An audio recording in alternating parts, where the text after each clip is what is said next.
రమేష్ గారు ప్లీజ్. ఇంతకుముందు శ్రీనివాస్ గారు మాట్లాడుతూ ఒక మాట అన్నారు, ప్రజల్లోకి ఇప్పుడున్న పరిస్థితుల్లో ప్రజల్లోకి వెళ్లే ధైర్యం ఉందా అనే మాట ఒకటి అన్నారు. అలాగే సైదా గారు చాలా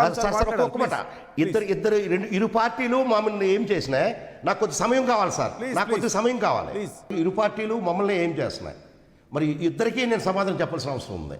ఎందుకంటే కాంగ్రెస్ మిత్రుడు ఉన్నాడు, నేను కూడా పూర్వం నుంచి కాంగ్రెసే అంటే ముందు ఆయన మాట్లాడారు కాబట్టి చెప్తున్నాను. మా వైఎస్ఆర్సీపీ తీసిమంటున్నారు. కాంగ్రెస్ అనేది, నేను కాంగ్రెస్లో పనిచేశాను. వైఎస్ఆర్సీపీ వచ్చినంత వరకు నేను youth Congress, state youth Congress కూడా వర్క్ చేశాను బాడీలో. ఒక మాట నేను చెప్పదలుచుకున్నాను, కాంగ్రెస్ పార్టీ తీసిమని చెప్పండి. కాంగ్రెస్ అనేది ఫ్రీడమ్ ఫైటింగ్లో కాంగ్రెస్ అని పెట్టారు, ఆ కాంగ్రెస్ ముందు తీసిమని చెప్పండి. మా వైఎస్ఆర్సీపీ గురించి మాట్లాడదాం, ఓకే, వారి గురించి కాదు. ముందుగా తెలుగుదేశం వారు భూ కబ్జాలు అన్నారు. ఎక్కడైనా ఒక భూ కబ్జా, ఎక్కడైనా ఒక అవినీతి జరిగి చూపించమని చెప్పండి.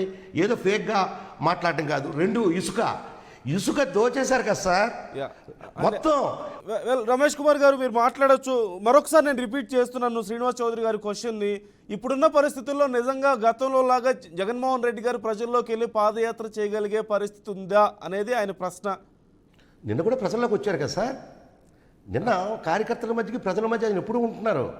ప్రతి పథకం ఇనాగ్రేట్ చేసేటప్పుడు పథకానికి బటన్ నొక్కేటప్పుడు పేద ప్రజల కుటుంబాలకి ఏదైతే డీబీటీ నొక్కేటప్పుడు బహిరంగ సభలకే వస్తున్నారు ఆయన ఎప్పుడూ ప్రజల్లోనే ఉన్నారు సార్. అది కాదు నేను తెలుగుదేశం నాయకులు చౌదరి గారు చెప్పిన దానికి ఒక 2-3 నేను క్లారిఫికేషన్ ఇవ్వాలి సార్ ప్లీజ్. ఒకటి, ఇసుక వారు దోపిడీ చేసినంత ఇసుక మరి ఎవరూ చేయలేదు.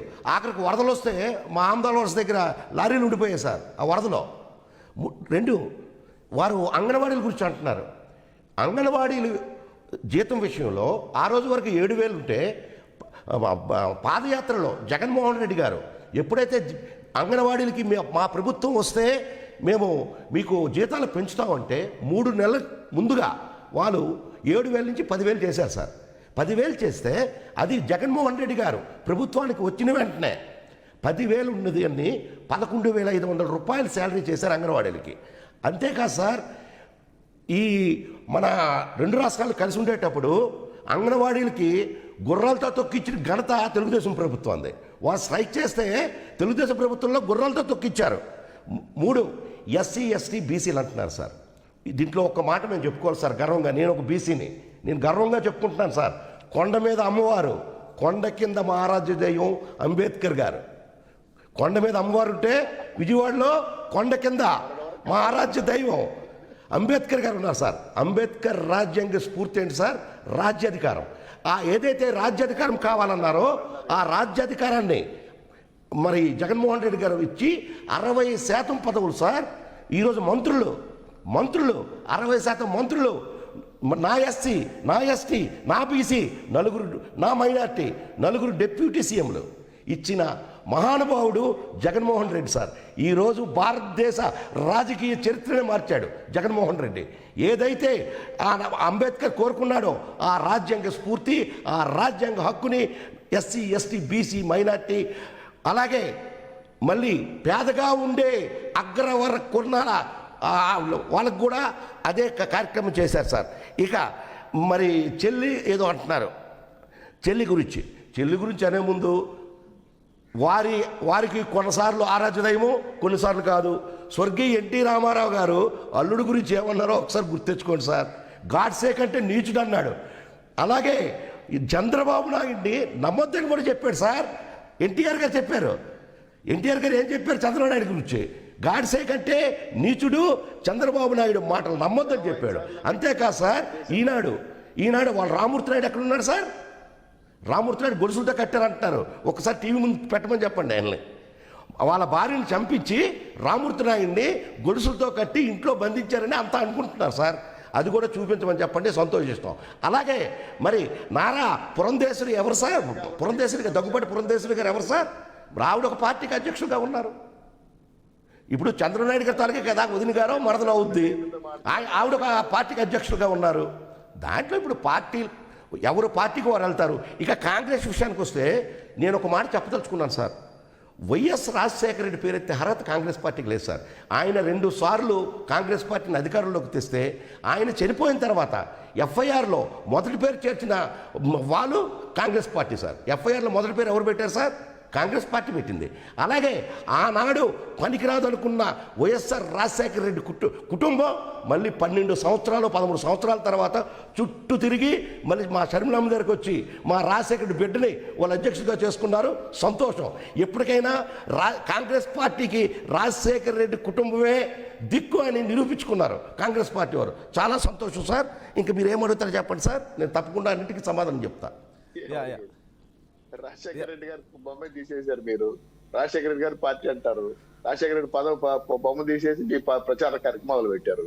నా ఎస్టీ నా బీసీ ఏంటి సార్?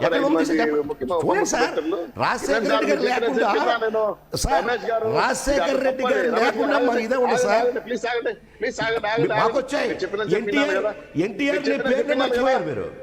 ఎన్టీఆర్ పేరు తీసేసి చంద్రబాబు తెచ్చుకోవాలనుకున్నారు మీరు. మేము రాజశేఖర రెడ్డి మహారాజ్య దైవం, వైఎస్ రాజశేఖర రెడ్డి మహారాజ్య దైవం సార్. నువ్వు వినవయ్యా, అయ్యా చౌదరి గారు నువ్వు వినవయ్యా.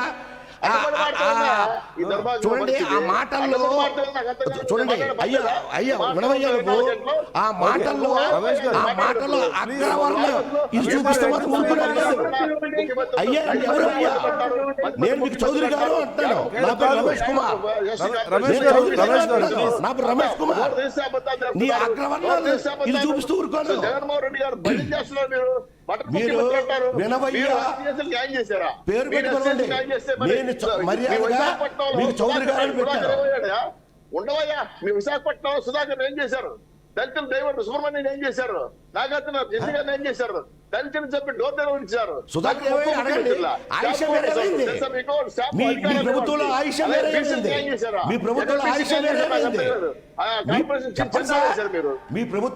ఆయుష్ ఏమైంది? మీ పార్టీ మీరు చెప్తారు నీరుకొండ కారం చెడులు దోపిడీ చేసి నీరుకొండ కారం చెడు కూడా గుర్తున్నాయి మాకు. నీరుకొండ కారం చెడు కూడా గుర్తున్నాయి. మీరు మాకు చెప్పక్కర్లా, మీ నీరు కూడా చెప్పండి సార్. అయ్యా చౌదరి గారు ఒక్క మాట సార్ రిక్వెస్ట్ చేస్తున్నాను, మీకు వేడుకుంటాను.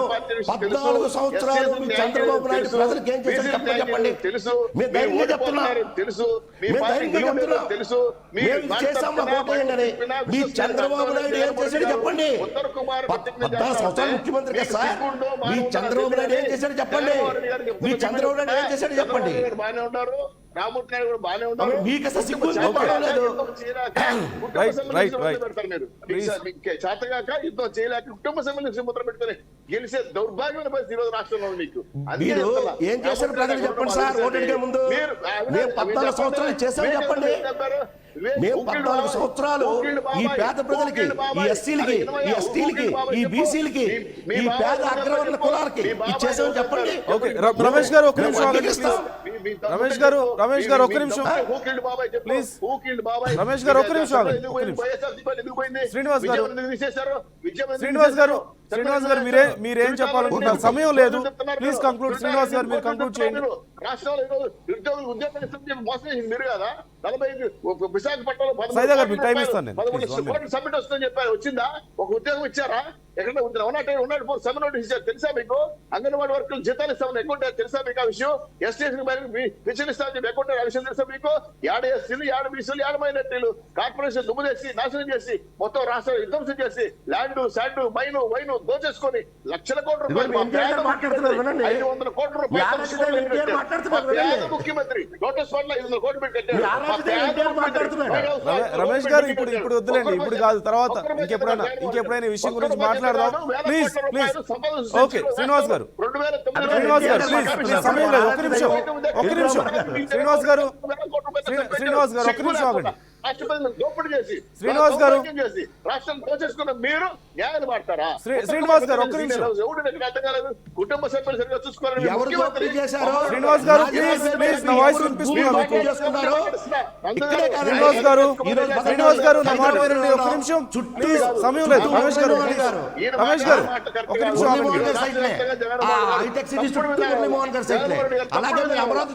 శ్రీనివాస్ గారు నేను చెప్పేది వినండి ప్లీజ్, సమయం లేదు. We don't have time. Saida garu 2 మాటల్లో మీరు చెప్పాలనుకుంది కంక్లూడ్ చేయండి, 2 మాటలు. రెండే మాటలు ప్లీజ్. మీ యొక్క సభ, ఆ సభలో మీరు మాట్లాడుతున్నారు, ఏం చెప్పాలి? శ్రీనివాస్ గారు సమయం లేదు, ఒక్క నిమిషం ప్లీజ్ ప్లీజ్ ప్లీజ్ ప్లీజ్ ఒక్క నిమిషం. సైదా గారు 2 మాటల్లో మీరు కంక్లూడ్ చేయండి, సమయం లేదు. నందు గారు, రెండే మాటలు, సమయం లేదు, ప్లీజ్. అన్న రమేష్ గారు మా పార్టీ మీద పదే పదే నిందలేస్తా ఉన్నారు, గోబెల్స్ ప్రచారం చేస్తా ఉన్నారు. ఆయన కాంగ్రెస్ లో విద్యార్థి కానీ యువజన నాయకుడు కానీ పనిచేశారని చెప్పి రమేష్ కుమార్ అని చెప్పుకుంటున్నారు. సంతోషం. కంక్లూడ్ చేయండి సైదా గారు, టైం లేదు ప్లీజ్. కాంగ్రెస్ పార్టీ అనేది ఆయనకు తెలుసు. ఈ దేశం కోసం బలిదానాలు చేసినటువంటి పార్టీ ఇందిరమ్మ, అలాగే రాజీవ్ గాంధీ గారు ఈ దేశ సమైక్యత కోసం అసూలు బాసినటువంటి విషయం కూడా ఈ రాష్ట్ర ప్రజలే కాదు, దేశ ప్రజలందరికీ, ప్రపంచం మొత్తానికి తెలుసు. అలాంటి చరిత్ర కలిగిన కాంగ్రెస్ పార్టీ మీద వీళ్ళు పదే పదే నిందలేస్తా ఉన్నారు. అలాగే అలాగే ఒక నిమిషం నందు గారు, అలాగే ఏం మాట్లాడుతున్నారంటే ఆయన ఎఫ్ఐఆర్ లో ఆయన పేరు చేర్చని చెప్పి కూడా మాట్లాడుతున్నారు. దివంగత ముఖ్యమంత్రి ఎఫ్ఐఆర్ లో పేరు చేర్చని మాట్లాడుతున్నారు. ఆ విషయం మీద షర్మిలమ్మ గారు సోనియా గాంధీ గారిని, రాహుల్ గాంధీ గారిని కలిసి క్లారిటీ తీసుకొని ఆమె ప్రెస్ మీట్ లో మాట్లాడిన విషయం కూడా వీళ్ళందరికీ తెలుసు. ఈ విషయాన్ని మీరు ఒక్క నిమిషం గమనించాల్సిందిగా మేము కోరుతా ఉన్నాం. మరొకసారి మనం మాట్లాడాలి సైదా గారు, ప్లీజ్ ప్లీజ్, సమయం లేదు. మరొకసారి నేను మాట్లాడతాను. Right thank you Srinivas Chowdary garu, అలాగే సైదా గారు, రమేష్ గారు, థ్యాంక్ యూ సో మచ్ ఇవాళ చర్చలో పాల్గొన్నందుకు. మొత్తం మీద ఎవరికి వారు సమర శంఖాన్ని పూరించారు. నిన్నటితో సిద్ధం పేరుతో వైఎస్ఆర్సీపీ సమర శంఖాన్ని పూరించింది. ఎప్పటి నుంచో టీడీపీ కొనసాగిస్తూనే ఉంది ప్రచారాన్ని. రా కదలరా అంటూ చంద్రబాబు చాలా యాక్టివ్గా తిరుగుతున్నారు. మరోవైపు షర్మిల రాకతో కాంగ్రెస్కి కొంత నూతన ఉత్తేజం వచ్చింది అనడంలో ఎలాంటి సందేహం లేదు. చూడాలి మరి పరిణామాలు ఎలా ఉండబోతున్నాయి అనేది.